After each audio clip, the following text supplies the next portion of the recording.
hoje no Bar do Vaz a presença do Dr. Pedro Longo.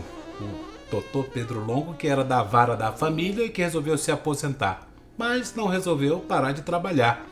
Resolveu entrar na política desse mundo maluco e virou secretário do TCEL, né? Tudo bem? Tudo bem, Wesley. Olha, você solicitou aposentadoria, estava na vida confortável, por que aceitou o convite para vir para a política, para vir para dentro da administração pública? Na verdade, para a administração pública mesmo, né? Fiquei até um pouco surpreso no primeiro convite do governador, foi para assumir o IMAC, e foi um desafio que eu gostei, foi um trabalho interessante, entenderam que eu fazia um bom papel e resolveram ampliar essa atribuição agora para o Detran, né? Pois é, o governo começa a colocar pessoas mais ligadas à área do judiciário, à área das leis, a impressão de que é combater algumas ilegalidades. Foi assim quando colocou o doutor Arnaldo lá na saúde, o doutor Cristóvão no DERACRE, com o senhor agora no Detran. O senhor foi para acabar com a corrupção, para tirar um pouco do desfeito que estava tendo lá dentro, ou não tinha desfeito mal feitos lá dentro? Não, eu creio que é claro que nós da área jurídica temos uma cautela especial com a legalidade, com os procedimentos, mas o Detran não tinha não havia nenhuma denúncia, pelo contrário, pegamos uma pasta bem estruturada e estamos no geral dando continuidade. O senhor foi para blindar o governador de denúncias? Tentamos, eu acho que essa é a obrigação de todo gestor, se comportar de uma forma tal que não sobre margem para questionamentos. Mas a vida pública, você sabe bem, né, Vaz, nós temos que ser sempre dispostos a prestar esclarecimentos, informações, é normal que surja alguma cobrança e nós estamos à disposição da população para os esclarecimentos. O que é que o senhor achou lá no Detran? Uma empresa enxuta, uma empresa direitinho, uma empresa meio atabalhoada, com muitos problemas, muitas reclamações? Como é que o senhor achou o Detran quando chegou lá? Olha, a parte funcional é muito boa, são pessoas comprometidas, os colegas da diretoria muito experientes também.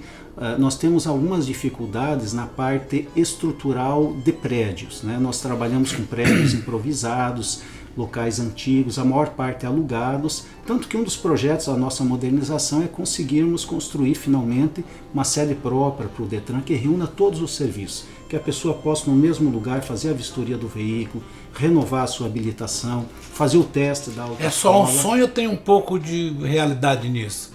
O governador Tião Viana, ele comprou essa ideia, então ele nos autorizou a que buscássemos imóveis que pudessem atender essa peculiaridade do Detran, tem que ser áreas grandes. Existe uma tratativa para a região da Amadeu Barbosa, mas dependem de contatos com herdeiros, a PGE está tratando nisso, quem sabe a gente possa em breve dar uma boa notícia à população.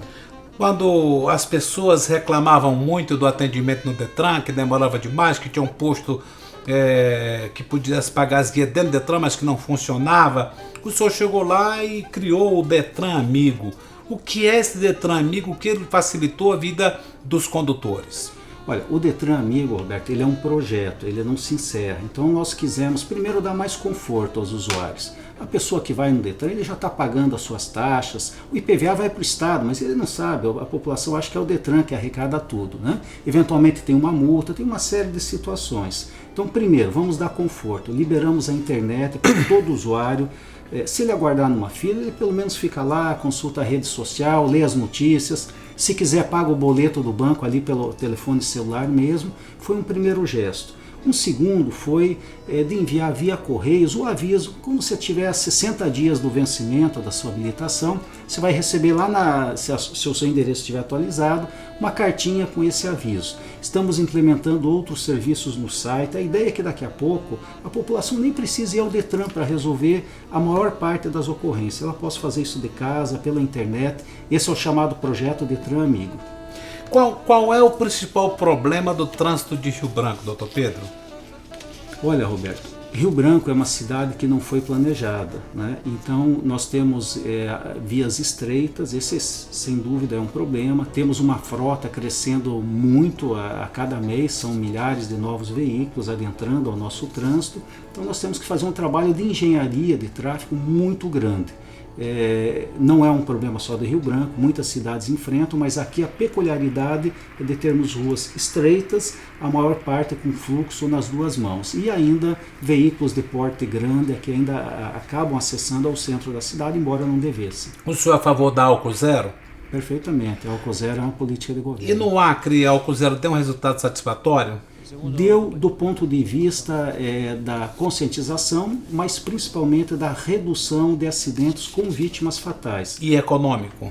Em econômico, Roberto, imagina o seguinte, todos nós aqui somos usuários da saúde pública no Acre, né? Até porque temos poucos hospitais particulares e as principais especialidades estão lá. Um motociclista, por exemplo, que sofre um acidente e que ele tem uma fratura exposta, ele vai custar para os cofres públicos 70, 80 mil reais, porque ele vai ficar UTI alguns dias, vai ficar um mês, né, no atendimento. Então, quantas pessoas deixam de ser atendidas por causa dessa demanda, né? Quantos medicamentos deixam de ser adquiridos? Então, nós entendemos que álcool zero vem para combater esse desperdício, essa irresponsabilidade com os recursos públicos. Os internautas comentam muito nas redes sociais que durante o período eleitoral o álcool zero sumiu. Todo mundo podia beber, não é verdade. andar por aí, Não e é que verdade. depois de passar do período eleitoral ela voltou. Voltou com força total? Não, ela nunca sumiu. Na verdade, ela continuou permanentemente. O que ocorre é que no período eleitoral, mas isso já na última semana, todas as tropas policiais elas são requisitadas pelo tribunal para as atividades de eleição, de condução de urna, de proteção de locais. Então, na última semana você não tem efetivo, mas no resto do período foi normal. Doutor, nós estamos agora com um anúncio de que as multas vão ter aumento, né? A mais barata, que custa R$ 53,00, vai passar para R$ 88, e a mais cara, que é R$ 191, vai para R$ 293. É muito dinheiro que arrecada-se em multas.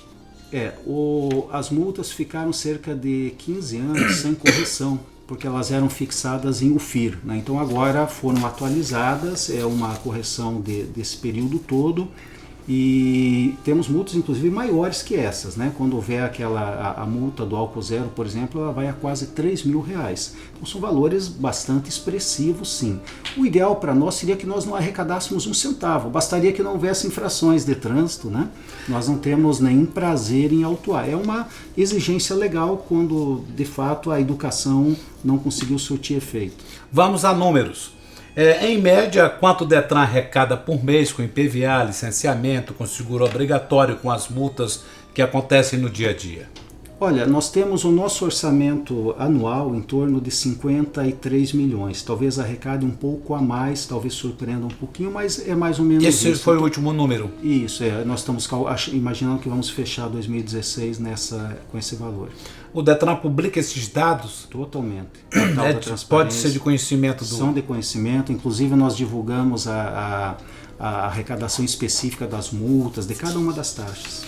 E nesses casos, por exemplo, o Detran se apropria desses valores, ou ele passa para o Estado, ele divide com o município? Como é que funciona? Depende, Roberto. No caso das multas, depende da natureza da multa. Se for uma multa municipal, por exemplo, um estacionamento irregular, uma autuação feita por um agente da RBtrans, nós vamos repassar essa multa para o município. O Detran fica com uma parte que é como se fosse uma taxa de administração pela cobrança, mas repassa o município. Outras são repassadas para a Polícia Rodoviária Federal, para o DENIT, para o DERACRE, então depende do órgão autuador da multa. O Detran faz questão de apurar mais dinheiro? Ele faz uma competição entre os fiscalizadores para que eles apliquem mais multas? Não. Ou isso é só da cabeça das pessoas? Nós não temos nem efetivo para isso. Os nossos agentes de trânsito, eles praticamente se dedicam só à operação álcool zero, que é feita junto com a RBtrans, e atividades de apoio. Por exemplo, vem uma autoridade, vem um ministro, o Estado precisa de batedores, precisa de agentes. O nosso pessoal está ajudando nisso, não fica lá multando não, né? Essa atuação nas multas é uma atuação residual. Vamos aos internautas que estão perguntando. O Altevi Araújo pergunta: o veículo é multado ao cruzar o sinal amarelo ou o sinal vermelho? No caso do cruzamento da Ceará e da Marechal Deodoro, eis que surge um engarrafamento e alguns veículos ficam vulneráveis à multa. O que acontece nessa situação? Só corrigindo que no sinal amarelo ele não seria multado, e sim no sinal vermelho, né? Ele quer dizer que eu acho que naquela fase está passando do amarelo para o vermelho, né? Porque ele está o trânsito engarrafado e ele está ali no meio. Ele iniciou talvez no amarelo, né? Isso. E quando concluiu estava no vermelho, né? Nesse caso ele teria uma infração. Agora, depende, a pessoa quando autuada, ela também pode justificar, por isso que ela recebe um aviso de notificação, e ele pode argumentar que tinha uma situação atípica, estava havendo um temporal, houve um congestionamento, né? Quantos por cento desses multados, desses condutores multados, vão lá reivindicar algum direito? Em torno de 30% recorrem. Ellen James pergunte por que o Detran não avisa os que são multados em leves ou médias que podem pedir apenas uma advertência no lugar da multa. Na verdade, a gente avisa. Eu mesmo já dei entrevistas em diversos órgãos lembrando isso. Acho que ela quer dizer não mandar um comunicado para a pessoa que foi multada. Mas isso faz parte, e isso pode, acho que consta inclusive lá na notificação, né? Se ele cometeu só uma infração nos últimos 12 meses daquela natureza, ele pode converter em advertência, aí não vai precisar pagar. O senhor sabia que o senhor já está sendo chamado de um caçador de carteira nacional de habilitação? Tem caçado muita carteira ultimamente, né? Na verdade, são processos que chegam ao fim. Em geral, dá álcool zero, ou então quando você atinge mais de 20 pontos na sua carteira, né, é feito um procedimento administrativo. O que ocorre é que agora está havendo mais divulgação, o Vaz. O seu site tem divulgado, e como ele é um site com muitos leitores, as pessoas tomam conhecimento.